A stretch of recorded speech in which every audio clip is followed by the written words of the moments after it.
David Glasgow Farragut was a man of the sea from his earliest years. When he was only 8 years old, his mother died, and he was made the ward of Navy Captain David Porter. This outstanding naval officer taught the young Farragut the importance of carefully planning a task in advance,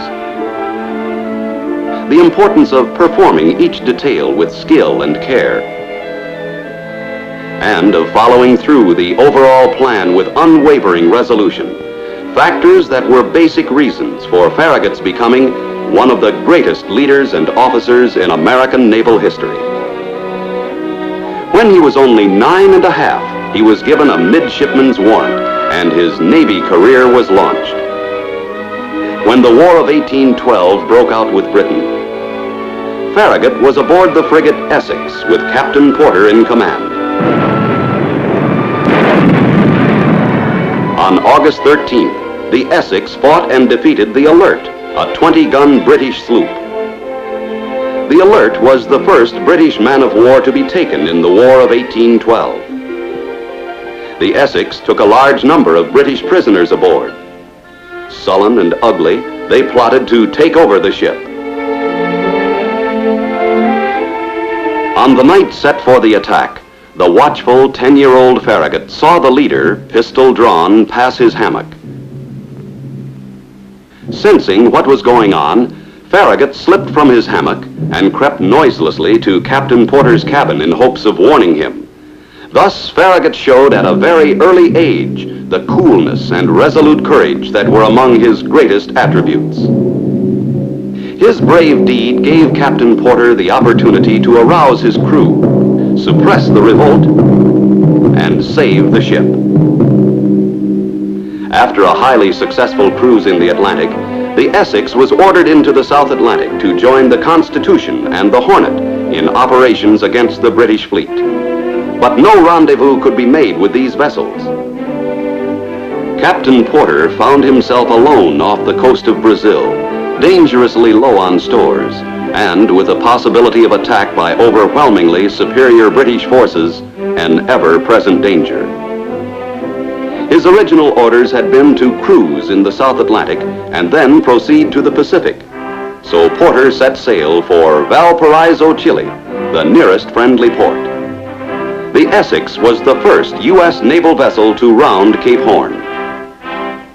She arrived at Valparaiso in March 1813. The Essex found the whale-rich Pacific waters a profitable hunting ground for British ships.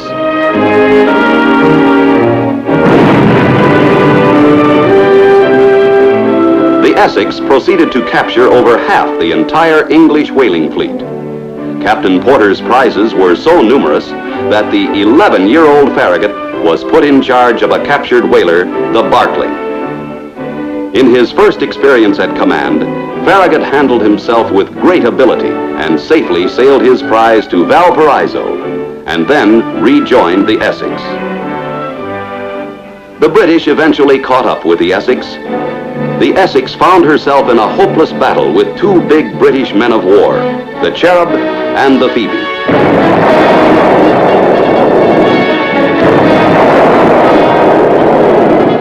As the uneven battle raged, the young Farragut proved himself to be of tremendous value to Captain Porter. In his own words, Farragut later said, "During the action, I performed the duties of Captain's aide, quarter gunner, powder boy, and messenger. In fact, I did everything that was required of me." Although he was but 12, Farragut had learned so much in his few years at sea that he was more valuable to Captain Porter than many adult members of the crew. He contributed much to the excellent account of herself given by the outclassed Essex in her last battle.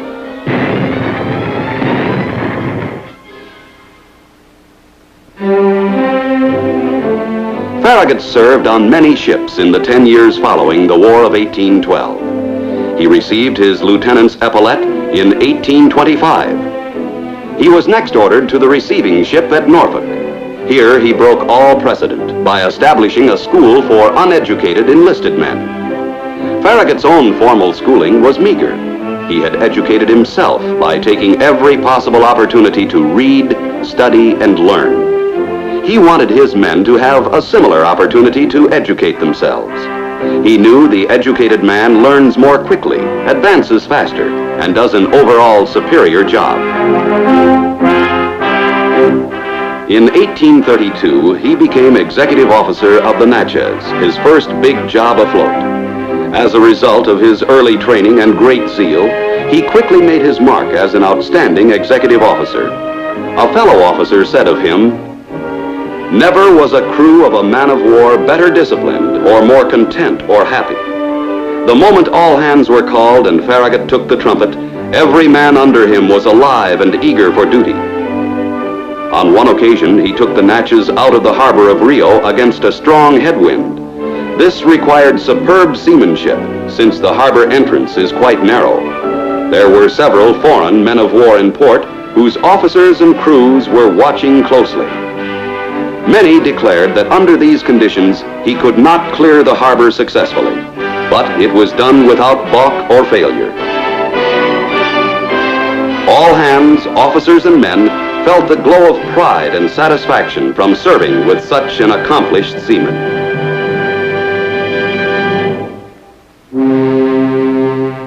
Farragut was appointed to the rank of commander in 1841.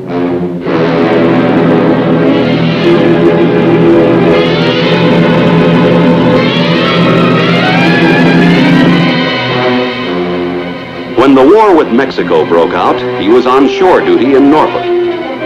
One of the great operations planned by the Army and Navy was an amphibious assault on Veracruz. With Veracruz taken, the way would be open for an assault on Mexico City itself. Farragut had served in the Gulf of Mexico on several tours of duty. He'd also been in command of the sloop Erie and present on the scene when Ulloa, the chief defense of Veracruz, was captured by the French. He was in the castle a few minutes after its surrender and made a most careful study of the fort and its defenses. With the foresight of a dedicated officer, he felt such information might well be valuable to the United States Navy at some time in the future. Thus, at the start of the Mexican War, few naval officers knew Veracruz or the Mexican coast better than he did. Because of this unusual knowledge, Farragut was extremely eager to participate in the Mexican campaign and wrote several letters to the Secretary of the Navy requesting a command. In 1847, he was given command of the USS Saratoga with orders to proceed to the Veracruz area.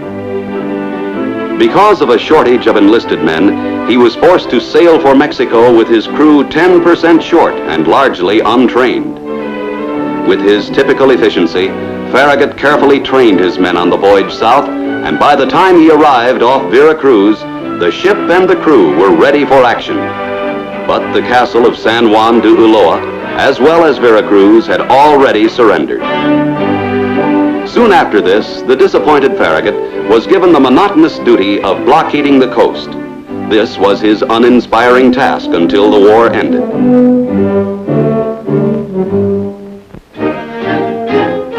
In the following years, Farragut served as executive officer of the USS Pennsylvania, founded the Mare Island Navy Yard, and while there, was commissioned captain in 1856. He took command of the USS Brooklyn in 1859. In 1861, he returned to Norfolk to await orders. Tension between the North and the South was becoming daily more acute. This put Farragut in a peculiarly embarrassing position. For Farragut's family and wife were all from the South. On the day Virginia seceded from the Union, Farragut was discussing the situation with friends. In my opinion, President Lincoln is fully justified in mobilizing the federal troops. A person with such sentiments, sir, cannot live in Norfolk. Without hesitation, Farragut courageously made up his mind to leave Norfolk and join the Northern cause. That night, he and his wife and son left for New York, where he reported for duty.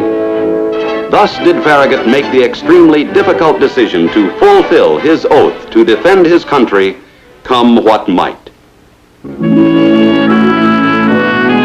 Farragut's next great adventure was to be the capture of the city of New Orleans. New Orleans, largest city in the Confederacy, was a vital link in the system of trade between the South and the countries abroad. Europe needed the cotton raised in the South, and its sale gave the South the wealth it needed to carry on the war. In addition, the city was an important manufacturing center and a big supply area for the Confederate forces. So the capture of the city would be a great loss to the South. But three great obstacles made its capture extremely hazardous. The first was the Mississippi River.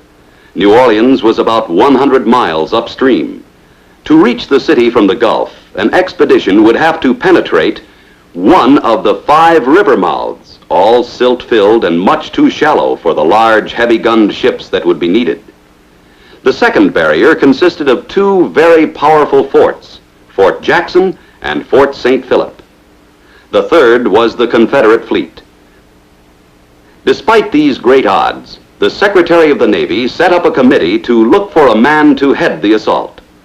Farragut was 57 in seniority among the Navy's captains, but his service reputation was outstanding, and Secretary of the Navy Wells was impressed by his decision to support the Northern cause.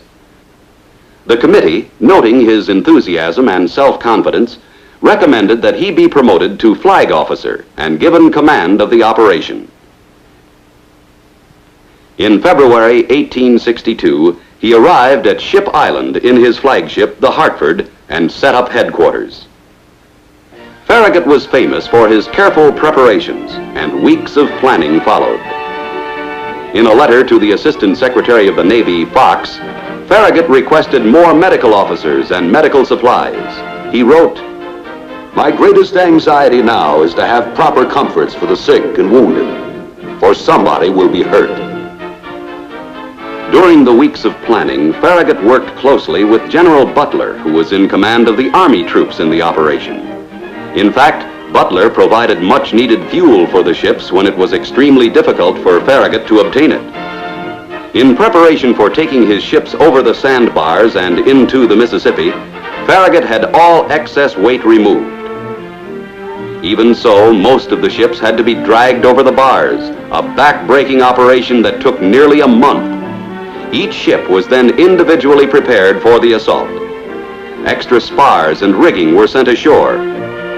The vulnerable propulsion machinery was protected with anchor chains and sandbags. The exteriors of the ships were camouflaged with mud, while decks and gun carriages were whitewashed to make them more visible to the crew during a night action.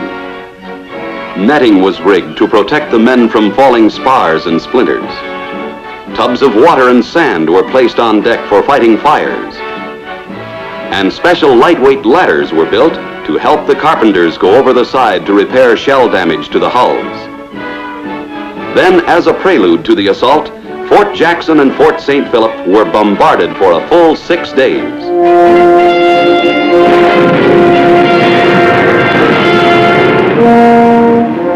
At 2 a.m. on April 24th, 1862, Farragut hoisted 2 red lights in his flagship, Hartford. The bold plan to fight past the forts and capture New Orleans was underway. The ships were in 3 divisions, with the center division led by the Hartford. Despite the early bombardment, the fire from the forts was very heavy.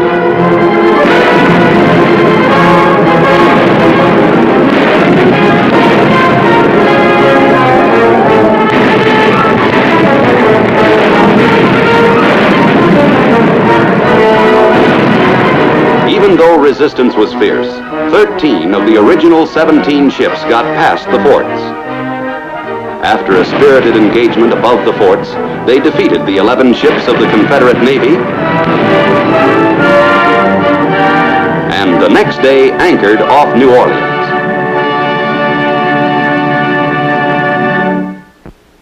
During the next 2 years, Farragut participated in the campaign against Vicksburg, but his main effort was blockading the South's remaining Gulf Coast ports. During this period, he had been made a Rear Admiral, the first officer in the U.S. Navy to hold this newly created rank. He paid special attention to the Mobile Bay blockade. The fall of New Orleans had made Mobile the major cotton exporting city of the Gulf Coast. From it, fast blockade runners were getting out important quantities of cotton despite the northern blockade. Because of its strategic location and its importance to the blockade runners, the South had armed it to the teeth. Its fall would be of great significance in the overall strategy of the war. Two very powerful forts guarded the entrance to Mobile Bay and made the passage of attacking ships extremely hazardous. The narrow channel past the forts was also guarded by 200 torpedoes, or mines as we would call them today. The mines were placed so that any ships passing through the channel had to move within very close range of Fort Morgan, the larger of the two forts. In addition, a powerful ironclad, the Tennessee, patrolled Mobile Bay with 3 other ships. Nevertheless, Farragut intended to take his available forces and capture Mobile Bay. Farragut's plan for the assault was threefold. Troops were to land to the rear of the forts, with naval forces furnishing fire support for the assault.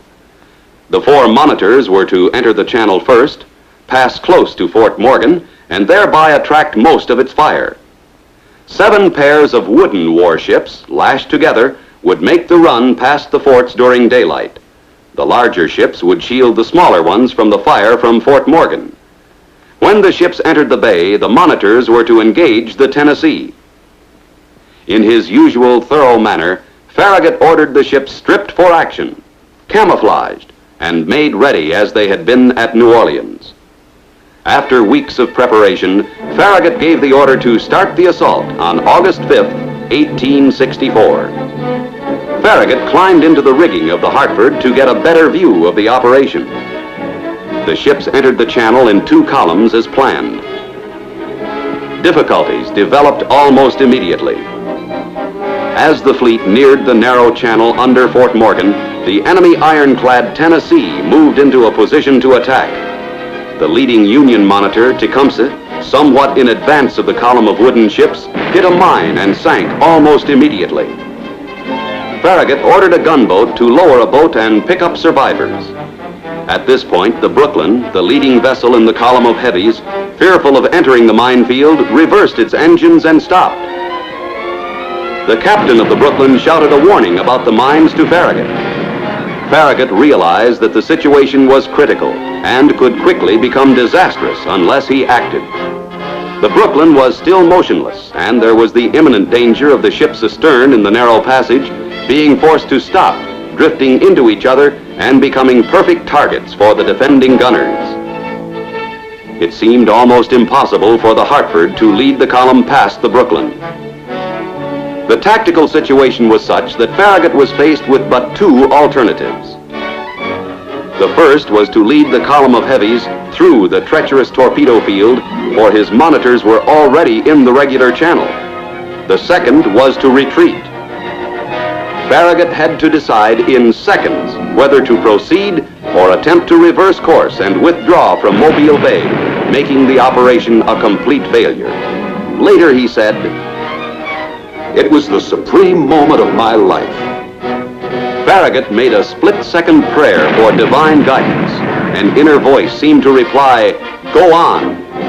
Thus, amidst the smoke and flame of battle on that desperate August day, came the ringing words of one of the bravest orders in military history. "Damn the torpedoes! Full speed ahead!" Once underway, the column of ships straightened out in a disciplined manner. Farragut took his ships down the port side of the immobile Brooklyn and through the torpedo field. He reasoned that his own ship would explode many of these mines and others would be defective. Thus, enough ships would get through to dominate Mobile Bay. The plan worked. No more ships were lost, and the column steamed triumphantly into the bay. One major threat remained: the ironclad Tennessee. The Tennessee had rifled guns that were of greater range than any guns in Farragut's force. Tactically, the Tennessee, under the protection of Fort Morgan's guns, should have engaged Farragut's ships at a distance. Instead, it attacked head-on.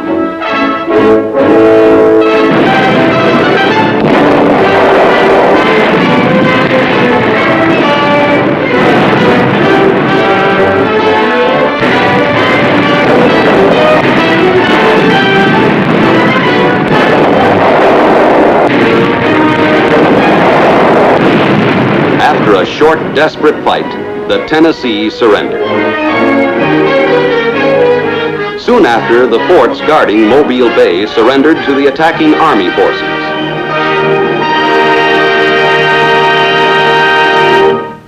Mobile Bay capped Farragut's naval career. Shortly after the war, he retired as America's first admiral. Many valuable lessons in leadership can be learned from studying the career of this outstanding officer. Farragut had, first of all, a cool, unruffled courage, as was demonstrated when he helped to save the Essex. Even a sea-toughened youngster might have been frightened enough to remain quiet when the desperate men tried to seize the Essex. Instead, Farragut, without hesitation, put his life on the line to save his ship. In his scale of values, duty came above self. There is no substitute for true devotion to duty. It is one of the great traditions of the Navy that every man and officer must do everything in his power to carry on. Another important character trait was Farragut's desire to learn. He wanted to know everything about his own job and the jobs of others as well. This made him extremely competent in emergencies. He was able to command the Barclay when not quite 12 years old, and he carried out his duties with the ability of a full-grown man during the final battle of the Essex. Of course, his wealth of knowledge and experience played an important role in overcoming the tremendous odds at New Orleans and Mobile Bay. The more you know about your duties, the more valuable you are to your men, your ship, and your Navy, and the more effective leader you can be. A zeal for knowledge and a thirst to learn are characteristics of every outstanding naval leader. Throughout his career, Farragut was deeply concerned for the welfare of his men and grasped every opportunity to help them become better trained and educated. In battle, too, their safety was uppermost in his mind. A successful leader is personally concerned with the character and welfare of his men. His victory in battle or in peacetime, the performance of his unit depends upon the loyalty and respect of his subordinates. This loyalty and respect reflects the leader's devotion to duty and his sincere realization that his subordinates are equally vital to his success. Another important feature of Farragut's character was the mature, objective view he took of events. For example, he had every reason to be deeply disappointed at his minor role in the Mexican War, considering how much he knew about the Mexican coast and its defenses, and how laboriously the knowledge had been gained. But he accepted his assignment to blockade duty with quiet patience and full understanding of the necessity of the mission. The leader with self-confidence in his ability does not have to be continually in the thick of things. He accepts routine assignments with the same devotion to duty as spectacular ones. No naval leader had a greater sense of personal responsibility than Farragut. This helped him in making many crucial decisions. One such example was his decision to support the Northern cause during the Civil War. His home was in the South, his wife was a Southerner, and the social and political pressure to join forces with the Confederacy was enormous. But instead, he deliberately chose the hard road because to him, honor demanded that he follow the dictates of his own conscience. The Navy man, throughout his career, finds his sense of personal responsibility put to the test many times. Leadership demands that he never hesitate to do what duty demands, rather than what is expedient or what he would like to do. Integrity that never swerves or weakens, even under the most trying conditions, is a basic prerequisite of true leadership. Another clue to Farragut's success was his extremely careful planning. He believed in working out a plan of action in the greatest detail, and then painstakingly preparing ships and crew to put the plan into action.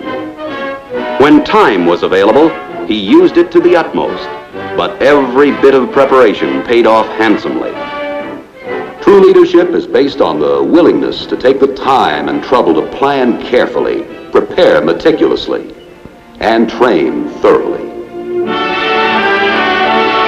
Perhaps the greatest tribute of all that can be paid to Farragut was the way he inspired others. Thus, years later, Dewey faced seemingly overwhelming odds at Manila Bay during the Spanish-American War. At this highly critical moment, he asked himself the question, what would Farragut do? The answer was, go on. Dewey did go on to a great and decisive victory. Thus was Farragut, like all exceptional leaders, an inspiration to the Navy men of his own time and the generations that followed. By following Farragut's example, the Navy man of today can keep alive the great traditions of the past and develop a self-discipline that keeps in proper perspective performance, integrity, self, and country.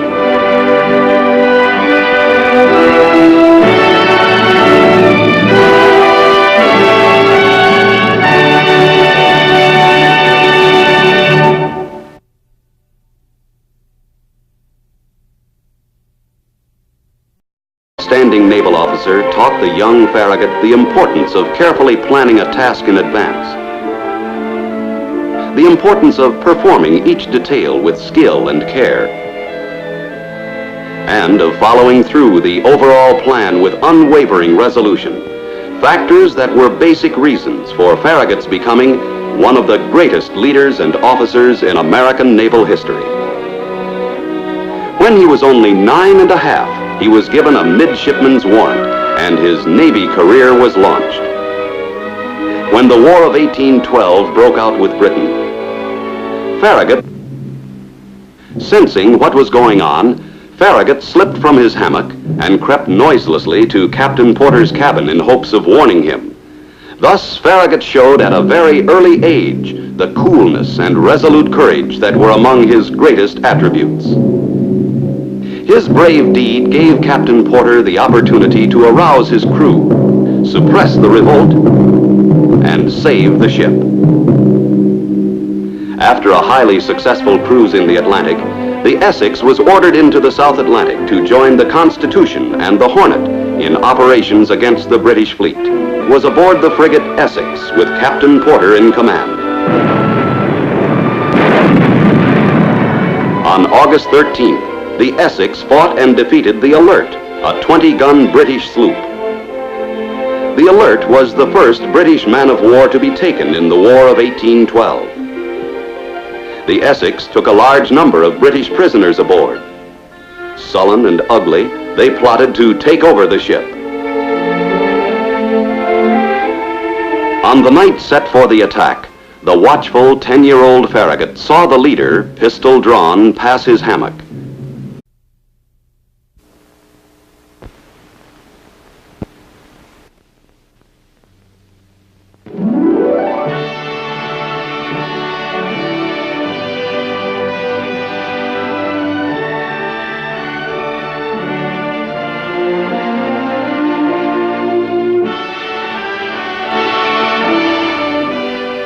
David Glasgow Farragut was a man of the sea from his earliest years. When he was only 8 years old, his mother died, and he was made the ward of Navy Captain David Porter. But no rendezvous could be made with these vessels. Captain Porter found himself alone off the coast of Brazil, dangerously low on stores, and with the possibility of attack by overwhelmingly superior British forces and ever-present danger. His original orders had been to cruise in the South Atlantic and then proceed to the Pacific. So Porter set sail for Valparaiso, Chile, the nearest friendly port. The Essex was the first U.S. naval vessel to round Cape Horn. She arrived at Valparaiso in